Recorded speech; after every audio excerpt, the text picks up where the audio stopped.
Sean bienvenidos a nuestro tiempo de enseñanza.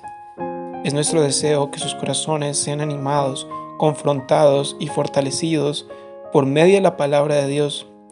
Recuerden tener Biblia y apuntes a la mano y sobre todo, corazones dispuestos a oír la voz de Dios. Y en este tiempo regresamos de nuevo a la epístola de Pedro. Primera de Pedro, capítulo 2, entre los versículos 21 al 25, es el pasaje que estamos estudiando. Tenemos frente a nosotros una sección de la Escritura que tranquilamente podríamos llamar el Jesús sufriente. Versículo 21. Porque para esto has sido llamado, ya que Cristo también sufrió por ti, dejándote ejemplo para que sigas en sus pasos, que no cometió pecado ni se halló engaño en su boca, siendo injuriado, no respondió con injurias mientras sufría, no profirió amenazas, sino que siguió confiándose a aquel que juzga con justicia. Y él mismo llevó nuestros pecados en su cuerpo en la cruz para que pudiéramos morir al pecado y vivir a la justicia, porque por sus heridas fuisteis curados. Porque continuamente andabais descarriados como ovejas, pero ahora habéis vuelto al pastor y guardián de vuestras almas. Vamos a contextualizar. Pedro en esta epístola proclama la verdad en dos categorías. La primera es una lista detallada de los privilegios, de las bendiciones. Pedro, al hablar de la identidad de un creyente, dice que es alguien que posee a Cristo, lo conoce y luego describe todo lo que pertenece al creyente por estar en Cristo. Pedro dice que somos bendecidos con gran misericordia, bendecidos con el nuevo nacimiento. Se nos da una esperanza viva, se nos da una herencia imperecedera, inmaculada, inmarcesible en el cielo. Se nos da un alma que ha sido purificada. Nos introduce en una hermandad de amor. Recibimos alimento espiritual constante para crecimiento por la palabra. Tenemos el honor de ser identificados como piedras vivas, una casa espiritual, un sacerdocio real, santo. Somos una raza elegida, una nación santa, un pueblo que pertenece a Dios. Además, dice Pedro que hemos recibido un don espiritual mediante el cual podemos servir al cuerpo de Cristo. Dice que tenemos una mayordomía de la multiforme gracia de Dios. Somos los destinatarios de la promesa de la gloria eterna. Se nos ha dado la esperanza del consuelo de Dios, la fuerza de Dios y la obra perfeccionadora de Dios en nuestras vidas. Y finalmente, dice que somos los beneficiarios de la paz eterna de Dios en Cristo. Todos esos privilegios espirituales, la verdad, es un legado increíble. Y hemos estado abriéndonos camino a través de Primera de Pedro y ya hemos estudiado varios de esos privilegios, lo que constituye la riqueza de ser un creyente. Resumiendo, basado en todas nuestras bendiciones y privilegios y todas las promesas que Dios nos ha dado, y basados en nuestra identidad en Cristo, en quienes somos en Cristo, deberíamos ser amados, respetados. De hecho, deberíamos ser honrados e incluso podríamos decir que deberíamos ser exaltados. Deberíamos ser reconocidos como trascendentes entre personas normales en el mundo debido a esos privilegios que se nos han concedido. Pero la realidad es que es todo lo contrario, ¿verdad? Hay aquí un tipo de dualidad muy extraña. Porque, paralelo a la lista de privilegios, está todo el catálogo del sufrimiento. A aquellos de nosotros identificados como muy privilegiados, se nos anuncia intenso sufrimiento. Pedro describe sobre la prueba de fuego que todo creyente enfrentará. Pérdida de nuestra identidad, abuso de amos irracionales, a quienes debemos servir fielmente sin importar cuál sea su trato. Ser tratados con severidad de parte de aquellos que rechazan a Cristo, sufrir por hacer lo correcto, recibir daño a manos de hombres injustos insultos, intimidación y hasta el asesinato. Preocupaciones constantes, presentar defensa de nuestra fe, calumnias, abuso verbal, maltrato por hacer lo correcto, duras pruebas para mostrar que somos verdaderos. En general, dice que compartiremos los sufrimientos de Cristo. Pedro nos recuerda que sufriremos según la voluntad de Dios, porque Dios tiene un propósito con nuestro sufrimiento. Dice que enfrentaremos ansiedad, dice que estaremos bajo el ataque constante del diablo, que anda como león rugiente buscando a quien devorar. Dice que sufriremos, así como sufren los hermanos en el resto del mundo. No es muy atractiva esta lista, ¿verdad? Pero es realidad. Esa es la naturaleza de la vida cristiana. Resumiendo, la vida cristiana es un llamado a la gloria a través del camino del sufrimiento. Esos son los dos lados inevitables de la experiencia cristiana. ¿Pero por qué debe ser así? Es debido a nuestra identidad en Cristo. Vivimos contracorriente, somos o representamos un problema para nuestra cultura y nuestra sociedad. Somos extranjeros en un entorno hostil, debido a que el sistema que controla el mundo es organizado por Satanás y sus demonios lo controlan. Por eso vivimos en contravía. Por eso Juan dice que no debes amar a Dios y al mundo, que es imposible para un creyente amar a Dios y al mundo. Es la misma razón por la cual dice Santiago que si eres amigo del mundo, te constituyes en enemigo de Dios. Los dos son mutuamente excluyentes. El mundo francamente está lleno de injusticia, crueldad, perversión, abuso y pecado. Y ningún grupo ha sentido más todas esas cosas que los cristianos a lo largo del tiempo. Han sido odiados, maltratados, abusados, tratados con crueldad, maldad, incluso la muerte. Los lectores de Pedro, algunos están viviendo esa condición. Pedro lo sabe. Estos hermanos dispersos enfrentan pruebas severas. Así que le recuerda su privilegio y por el otro lado le recuerda que deben esperar el sufrimiento. La pregunta es, ¿cómo van a enfrentar tal maldad? ¿Cómo van a afrontarlo? ¿Cuál debe ser su actitud? Y al pensar en la respuesta, Pedro nos lleva a este pasaje donde Cristo se presenta como el modelo ideal para enfrentar el sufrimiento injusto. En versículo 20 al final dice que debemos soportar el sufrimiento porque eso recibe el favor de Dios. Y en el versículo 21 va más allá, porque para este propósito ha sido llamado. ¿Recuerda lo que le dije? Ese llamado se refiere a la salvación. Fue salvo para sufrir. ¿Eso le sorprende? No debería. Fue salvo para sufrir. ¿Por qué? Porque es una raza elegida, un sacerdocio real, una nación santa, un pueblo que pertenece a Dios, que proclama las virtudes de aquel que los llamó de las tinieblas a su luz admirable. Y por eso el mundo los aborrece. Obviamente, es más hostil en algunos momentos que en otros, y más hostil en algunos lugares que en otros. Pero la realidad, el mundo rechaza a los que representan a Jesucristo. Pedro dice que va a sufrir. ¿La razón? Ser salvo. Lo llamaron a eso. ¿Qué quiere decir? Que ha sido llamado a la gloria, pero entre tanto que viva en este mundo, el camino a esa gloria está marcado por el sufrimiento. Y eso agrada a Dios. ¿Por qué agrada a Dios nuestro sufrimiento? Vamos a 1 de Pedro capítulo 5 versículo 10. Ahí encontramos la respuesta. Y después de que haya sufrido por un poco de tiempo, eso se refiere aquí en la tierra, el Dios de toda gracia que nos llamó a su gloria eterna en Cristo, Él mismo os perfeccione, afirme, fortalezca y establezca. En otras palabras, Pedro afirma que el sufrimiento es parte del proceso de perfeccionarlo, confirmarlo, fortalecerlo y establecerlo. Es parte de su proceso de crecimiento espiritual. Es parte del plan eterno de Dios. Vamos a profundizar un poco más en esta verdad que es muy emocionante.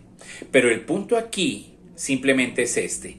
Dios se complace cuando sufre con paciencia. Cuando el creyente sufre pacientemente. Dios lo llamó a eso. ¿Por qué? Porque el camino a la gloria es a través del sufrimiento. Así es como vivimos en el mundo que está controlado por Satán y los demonios que nos odian.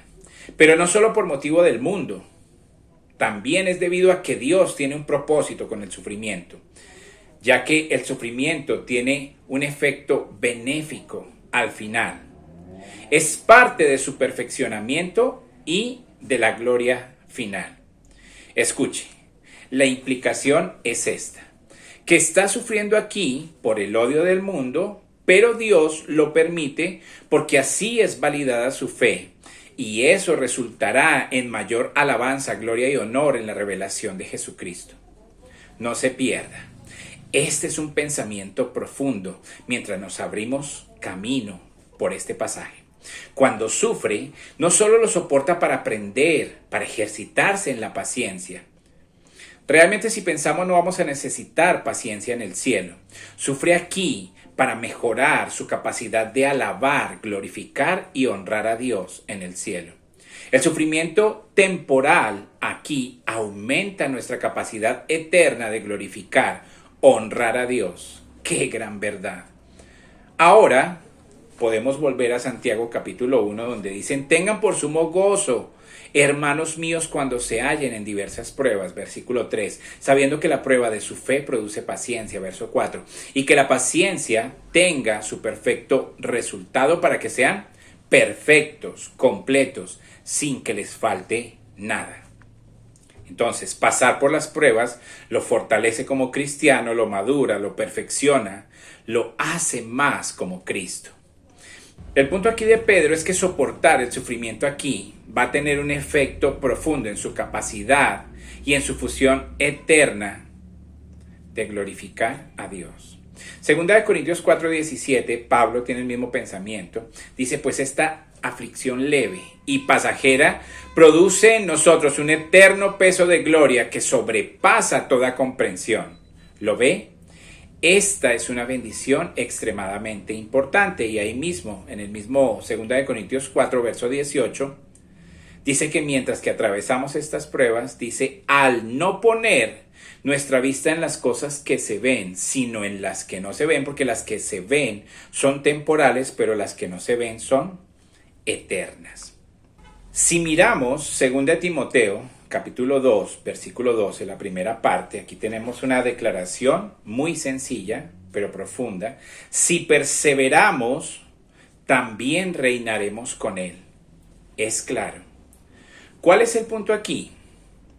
Cuanto más resistimos el sufrimiento en esta vida, mayor será la recompensa en la vida eterna.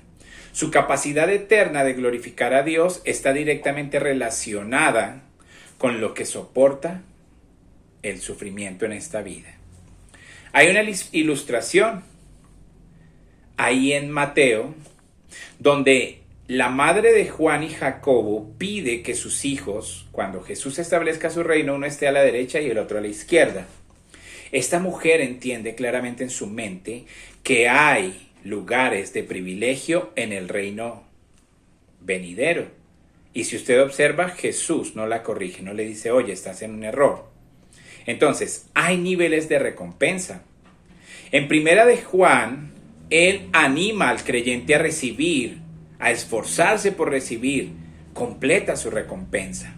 Pablo dice a los corintios que deben sobreedificar con oro, plata y piedras preciosas. Hay diferentes recompensas porque hay diferentes clasificaciones. Ella tenía razón al pensar en que en el reino habrán algunos que alcanzarán mucha prominencia, es decir, una gran capacidad para glorificar a Dios. Jesús le responde que no saben lo que piden. Cuando alguien pide prominencia en el reino, realmente no sabe lo que pide. Y luego la pregunta, Jesús le dice, ¿pueden beber la copa que yo beberé? ¿De qué está hablando Jesús aquí? Jesús estaba en el huerto en ese momento, la noche antes de ser martirizado, está ahí orando y dijo, Padre, si es posible, pasa de mí esta copa. ¿Qué? ¿De qué está hablando Jesús? Del sufrimiento, de su sufrimiento. Y Él les dice, ¿quieren estar a mi derecha y a mi izquierda? Entonces, ¿pueden beber de esta misma copa de sufrimiento que estoy a punto de beber? ¿Cuál es la enseñanza aquí? Que la exaltación en el reino es proporcional al sufrimiento en esta vida temporal. Pensemos por un momento, ¿quién es el que ha sufrido más? ¿Quién ha sido llamado el varón de dolores, experimentado en quebranto? ¿Quién? Jesucristo. Y ahora le pregunto, ¿quién es el que ha recibido el lugar más alto, el más exaltado? Jesucristo. ¿Ve la relación? Lo que Jesús está diciendo es que si quiere sentarse, uno a su derecha y otro a su izquierda, debe entender que el camino hacia esos lugares es el sufrimiento. Y cuanto mayor es el sufrimiento, mayor es la exaltación. Y ellos dijeron, podemos. Entonces Él le dijo, mi copa beberán, pero el sentarse a mi derecha y a mi izquierda no es mío darlo. Es para aquellos, para quienes lo ha preparado mi Padre. Y la pregunta es, ¿cuál es la medida? ¿Cuál es el estándar? ¿Bajo qué premisa prepara el Padre para dar a conocer esos lugares de alto privilegio? Sobre la premisa, el estándar del sufrimiento. Algunos piensan que son muy bendecidos en esta vida. Realmente no quieren morir, la están pasando tan bien. Pero la verdad es que están perdiendo la oportunidad de tener un lugar de mayor prominencia en el reino venidero. Esta vida es corta, la vida que viene es eterna. ¿No cree que vale la pena sufrir un poco aquí para tener un mejor lugar en el cielo? El hecho es que cuanto más grande es el sufrimiento en esta vida, mayor es la gloria en la próxima vida. Mayor es la capacidad de honrar a Dios. Si lo piensa bien, ese tipo de pensamiento fue el que impulsó a Pablo. Ese mismo pensamiento impulsó a Pedro, que murió cabeza abajo, porque él comprendió que el sufrimiento es el camino a una gloria eterna mayor. No debería estar contento de no sufrir por Cristo. No debería sentirse satisfecho de no sentir el rechazo de su familia o de sus amigos. ¿Por qué lo rechazarían si es tan parecido a ellos? No sé ustedes, pero yo quiero recibir tanta capacidad como la que pueda tener para glorificar a Dios por la eternidad. El sufrimiento juega un papel muy importante, no solo en el tiempo de la vida del creyente, sino también en la eterna vida que va a recibir el creyente. Al volver a Primera de Pedro, capítulo 2, en el versículo 21 dice, porque para esto fuiste llamado, salvado para esto, para sufrir. ¿Por qué? Porque el sufrimiento es el camino a la gloria. Si miramos Lucas, capítulo 24, verso 25, ahí escuchamos las palabras de Jesús hablando a los discípulos camino a Emaús. Hombres insensatos y tardos de corazón para creer lo que han dicho los profetas. ¿Pero por qué los llama insensatos? Dice Cristo, ¿no era necesario que el Cristo padeciera estas cosas y luego entrara en su gloria? Cristo tuvo que sufrir para entrar en su gloria. ¿Quiere entrar en la gloria que Dios ha preparado para usted? Recuerde, a mayor sufrimiento, mayor es la gloria. Ese es el principio. Hebreos capítulo 2, versículo 10, dice, porque le convenía, ¿a quién? A Cristo, por quien son todas las cosas y por quien todas las cosas son para llevar a la gloria a muchos hijos. Escuche esto, perfeccionar al autor de su salvación mediante ¿qué? El sufrimiento. ¿Quién fue perfeccionado a través del sufrimiento? Jesús fue perfeccionado como Salvador. Verá, por eso es que Pedro dice, si regresamos a 1 de Pedro 2:21, porque para este propósito ha sido llamado, escuche, porque Cristo también padeció. Si el camino a la gloria que recorrió Cristo fue a través del sufrimiento, el camino que nos llevará a la gloria a nosotros es igual a través del sufrimiento. No hay escapatoria. Cuanto mayor es el sufrimiento, mayor será la gloria de nuestro amoroso Dios. Hebreos capítulo 5, verso 8 dice, y aunque era hijo, por lo que padeció, aprendió la obediencia, y habiendo sido perfeccionado, llegó a ser, para todos los que le obedecen, fuente de salvación eterna.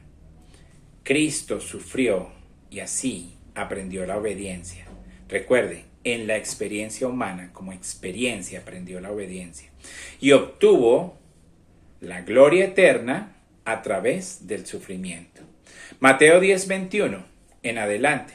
El Señor habló del sufrimiento por causa de su nombre. En el versículo 24, Él estableció un principio. Dice, si su maestro sufrió, usted también sufrirá.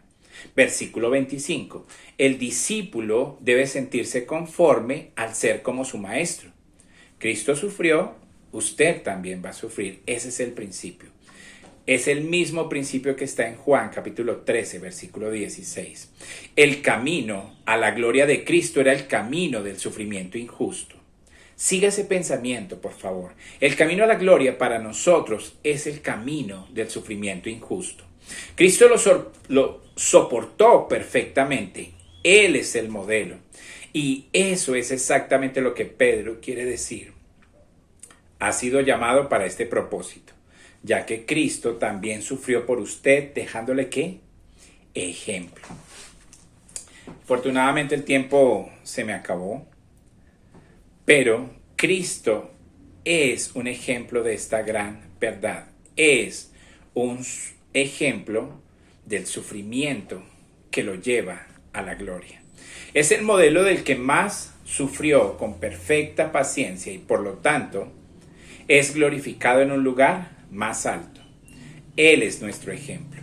Cristo murió no solo como nuestro ejemplo. No. Mira ahí el versículo 24 dice que Él no solamente es nuestro ejemplo, pero también es nuestro sustituto. Es decir, murió más que como ejemplo, murió cargando nuestros pecados. Y el versículo 25 dice que Jesús es más que un ejemplo, más que un sustituto, es el pastor que reúne a sus ovejas. En nuestro próximo estudio veremos a Cristo como nuestro estándar de soportar el sufrimiento para recorrer el camino que lo lleva a la gloria. Lo veremos también como nuestro sustituto que murió en nuestro lugar, pero también lo veremos como nuestro pastor que reúne a sus ovejas descarriadas y nos lleva hacia Él. Pero para este tiempo hemos aprendido una gran lección. Entendemos que el camino a la gloria es el camino del sufrimiento. Cuanto mayor es el sufrimiento por causa de la justicia, si lo soportamos con paciencia, mayor será la capacidad eterna para glorificar a Dios. Y por eso, de nuevo, cito a Pablo, que dice que no le importa la leve aflicción momentánea, porque él está seguro que eso producirá un más excelente peso de gloria, más allá de toda comparación. Mi esperanza es que usted no esté dispuesto a cambiar una leve tribulación momentánea por un privilegio eterno. No hay que buscar sufrir, solo busque ser fiel en el lugar donde Dios le ha puesto. Busque exaltar a Cristo, que Cristo viva en usted. Y cuando venga el sufrimiento por esa causa, Dios le dará su misericordia. Y si lo soporta con paciencia, no solo madurará y será perfeccionado aquí, sino que va a adquirir una mayor capacidad, una mayor función de gloria en la vida venidera.